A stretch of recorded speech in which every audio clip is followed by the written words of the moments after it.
Di sebuah desa kecil di Purwodadi, Pak Suroso dikenal sebagai pria sederhana yang penuh dedikasi. Setiap pagi, sebelum matahari terbit, ia akan mengayuh becaknya, menawarkan jasa angkut kepada penduduk desa. Pekerjaan sebagai tukang becak ini sudah lama dilakoninya, diwarisi dari ayahnya yang juga seorang tukang becak. Namun, meskipun hidupnya dikelilingi oleh tradisi dan kebiasaan lama, Pak Suroso tetap berjuang dengan keras untuk memastikan kehidupan yang lebih baik bagi putri tunggalnya. Putri rumah mereka terletak di pinggiran desa, jauh dari pusat keramaian. Rumah kecil itu telah dihuni oleh keluarga Suroso selama beberapa generasi. Dinding-dinding rumah itu sudah mulai retak dan atapnya sering bocor saat hujan turun deras. Namun, di dalam rumah itulah Pak Suroso dan Putri berbagi momen-momen berharga. Meja makan yang mereka miliki adalah sebuah meja kayu sederhana yang sudah mulai lapuk. Namun menjadi tempat di mana mereka saling mendukung dan menghibur satu sama lain. Pak Suroso dan Putri tinggal di lingkungan desa yang memiliki pola hidup sederhana namun penuh rasa kekeluargaan. Mereka sering melihat tetangga yang memiliki pekerjaan tetap dan stabil, sementara Pak Suroso selalu berjuang keras untuk mendapatkan cukup uang. Meskipun banyak yang merasa kasihan dan terharu dengan perjuangan Pak Suroso, tidak sedikit pula yang mencemooh keadaan mereka. Putri adalah gadis kecil yang ceria dan penuh semangat. Di sekolah, Putri dikenal sebagai anak yang rajin dan penuh perhatian. Meskipun dia bukan yang paling menonjol dalam hal akademik, dia selalu berusaha keras untuk belajar dan memperbaiki dirinya. Putri memiliki semangat yang tinggi untuk belajar dan sangat menyukai pelajaran seni dan musik. Dia sering menggambar di buku catatannya dan mengisi waktu luangnya dengan berlatih bermain alat musik sederhana yang dibuat ayahnya dari barang-barang bekas. Di sekolah, Putri memiliki beberapa teman dekat. Mereka bermain bersama selama waktu istirahat dan saling membantu dalam pelajaran. Namun, Putri kadang merasa canggung ketika teman-temannya bercerita tentang pakaian dan barang-barang baru yang mereka miliki. Ia seringkali menjadi bahan perbincangan di kalangan anak-anak lain karena pakaian yang dikenakannya yang sederhana, serta becak tua yang digunakan ayahnya. Meskipun begitu, Putri tidak pernah merasa minder atau mengeluh. Ia selalu menjaga senyuman di wajahnya dan berusaha menunjukkan bahwa dia bahagia dengan hidupnya. Suatu hari, saat di sekolah, Putri mendengar beberapa anak berbicara tentang rencana rapat wali murid. Mereka semua sangat antusias menceritakan betapa keren dan teraturnya orang tua mereka. Ada yang bercerita tentang ibu mereka yang bekerja di perusahaan besar, dan ada yang menceritakan tentang ayah mereka yang merupakan dokter. Putri merasa sedikit gugup, terutama karena dia tahu bahwa ayahnya tidak akan bisa tampil dengan pakaian yang sama seperti orang tua murid lainnya. Ketika pulang, Putri memberitahu ayahnya tentang rapat tersebut dengan penuh semangat.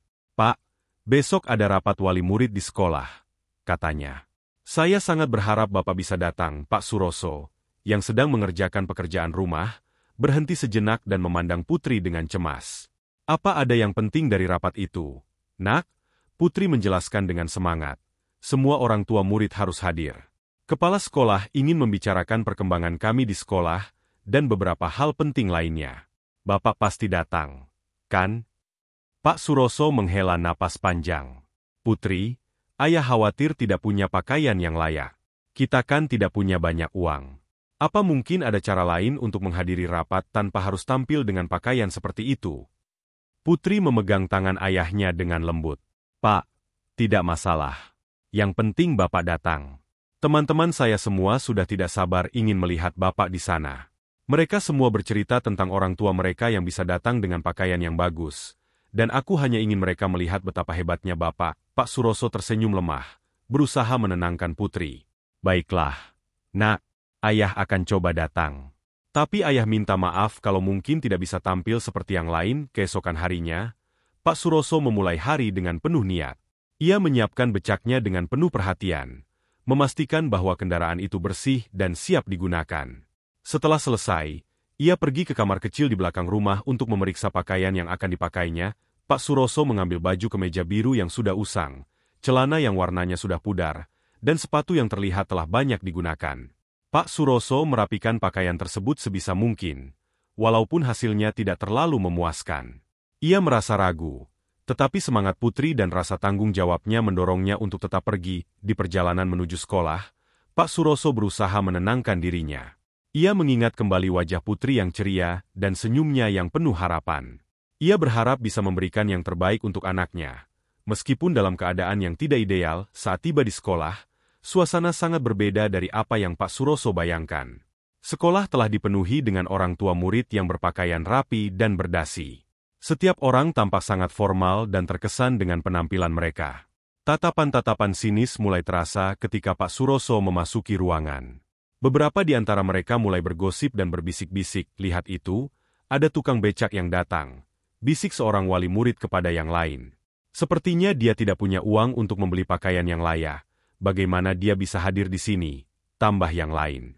Teman-teman kita semua datang dengan pakaian yang rapi, dan dia datang dengan pakaian seperti itu. Pak Suroso merasa sangat sedih dan tertekan. Setiap ejekan dan tatapan sinis terasa seperti duri di hatinya. Ia merasakan betapa beratnya menjadi seorang ayah yang tidak mampu memberikan yang terbaik untuk anaknya. Namun, ia tetap berusaha untuk tetap tenang demi putri. Ketegangan mulai meningkat ketika rapat berlangsung. Di tengah rapat, seorang wali murid, Pak Budi, yang dikenal sebagai sosok berpengaruh di desa, mulai mengeluarkan komentar sarkastis. "Saya pikir, jika kita melihat penampilan seorang orang tua, kita bisa menilai kualitas pendidikan anak mereka. Sepertinya kita punya contoh nyata di sini." Komentar tersebut memicu bisikan-bisikan penuh ejekan di antara wali murid lainnya. Putri yang duduk di samping ayahnya merasakan ketegangan dan kepedihan yang mendalam. Ia menggenggam tangan ayahnya dengan erat, berusaha menenangkan dirinya sendiri sekaligus ayahnya. Saat sesi tanya-jawab dimulai, seorang wali murid lain, Bulina, menyuarakan pendapatnya. "Mungkin ada baiknya kita memberikan perhatian khusus pada anak-anak dari keluarga yang kurang mampu.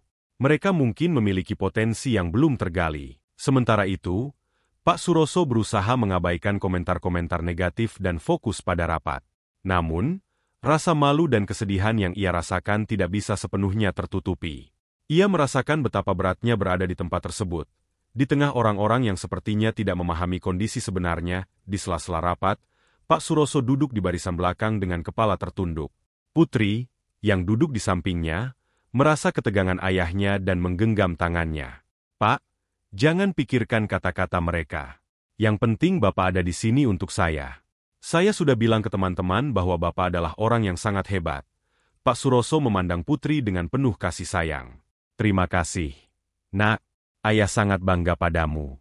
Ayah akan berusaha semaksimal mungkin. Ketika rapat dimulai, suasana ruangan terasa semakin tidak nyaman. Para wali murid masih membicarakan Pak Suroso dengan nada sinis. Namun, di tengah ketidaknyamanan tersebut, Pak Suroso merasa sebuah dorongan kuat untuk berbicara. Ia berdiri dan meminta izin kepada kepala sekolah untuk berbicara. Kepala sekolah, Pak Yanto, mengangguk memberi izin. Suara Pak Suroso bergetar saat ia mulai mengungkapkan kata-katanya. "Bapak Ibu sekalian," kata Pak Suroso dengan nada lembut namun penuh makna. "Saya tahu bahwa penampilan saya mungkin membuat Bapak Ibu merasa bahwa saya tidak pantas berada di sini. Saya hanya seorang tukang becak yang tidak punya banyak harta. Namun, saya ingin Bapak Ibu tahu satu hal yang sangat penting." Seluruh ruangan terdiam. Semua orang tertarik dengan apa yang akan disampaikan Pak Suroso. "Saya datang ke sini karena saya sangat mencintai Putri," lanjutnya. "Putri adalah segalanya bagi saya. Setiap hari saya bekerja keras, bukan untuk mendapatkan kekayaan, tetapi untuk memastikan bahwa Putri mendapatkan pendidikan yang layak dan menjadi anak yang baik. Saya mungkin tidak memiliki uang untuk membeli pakaian yang bagus, tetapi saya memiliki sesuatu yang lebih berharga, cinta dan dedikasi yang tulus untuk anak saya." Pak Suroso menahan air mata dan melanjutkan. "Saya tahu bahwa mungkin saya terlihat miskin dan tidak berdaya di mata Bapak Ibu. Tetapi saya berharap Bapak Ibu bisa melihat lebih dari penampilan saya. Saya berharap Bapak Ibu bisa melihat cinta dan komitmen yang saya miliki untuk Putri. Karena di dalam hati saya, Putri adalah bagian dari segala usaha dan pengorbanan saya." Suasana ruangan berubah drastis. Wali murid yang sebelumnya menghina Pak Suroso kini merasa malu dan terharu. Mereka mulai menyadari betapa kelirunya mereka menilai seseorang hanya dari penampilannya. Beberapa di antara mereka bahkan meneteskan air mata, merasakan betapa beratnya perjuangan yang harus dihadapi Pak Suroso demi anaknya. Di antara para wali murid, ada seorang wanita tua bernama Busari, yang biasanya dikenal sebagai orang yang sangat memperhatikan penampilan dan status sosial. Busari berdiri dan menghampiri Pak Suroso. "Pak Suroso," katanya dengan suara bergetar. "Saya ingin meminta maaf atas kata-kata dan penilaian saya yang tidak pantas. Saya tidak pernah membayangkan bahwa di balik penampilan itu ada cinta dan pengorbanan sebesar ini. Terima kasih telah mengingatkan kami tentang nilai sebenarnya dari sebuah keluarga. Pak Suroso mengangguk. Matanya masih lembab. Terima kasih, Bu Sari. Saya hanya berharap agar kita semua bisa melihat lebih dari apa yang tampak di luar. Wali murid lainnya mulai menghampiri Pak Suroso, memberikan dukungan dan ucapan terima kasih atas keberaniannya. Mereka mulai berbicara tentang bagaimana mereka bisa belajar lebih banyak tentang diri mereka sendiri, dan tentang makna sebenarnya dari sebuah keluarga dan pengorbanan. Dalam momen yang penuh emosi ini, Pak Suroso dan Putri pulang dengan perasaan yang sangat berbeda dari awal hari. Meskipun tantangan hidup mereka belum berakhir, mereka tahu bahwa mereka tidak sendirian, dan bahwa cinta dan komitmen Pak Suroso telah menyentuh hati banyak orang.